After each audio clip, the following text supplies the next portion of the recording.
একদিন এক গ্রামে একই দিনে দুইজন মানুষ ইন্তেকাল করল। প্রথম কবর লোকটি ছিল নীরব, সাধারণ মানুষ।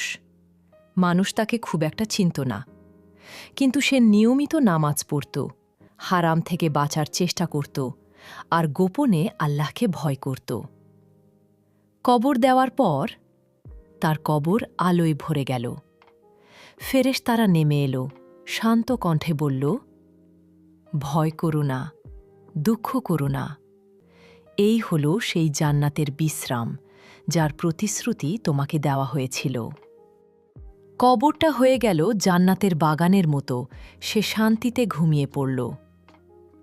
দ্বিতীয় কবর এই লোকটি ছিল মানুষের চোখে খুব বড়, কিন্তু সে গুনাহকে তুচ্ছ মনে করত। নামাজ ছেড়ে দিত, হারাম কাজে ভয় পেত না, আর বলতো, এখন না, পরে তওবা করব। কবর দেওয়ার পর হঠাৎ কবর অন্ধকার হয়ে গেল। দেয়ালগুলো চাপ দিতে লাগল। ভয়ঙ্কর আকারের শাস্তির ফেরেশতারা এসে বলল, আজ তোমার আমলের ফল। আগুন, সাপ, ভয়ঙ্কর যন্ত্রণা।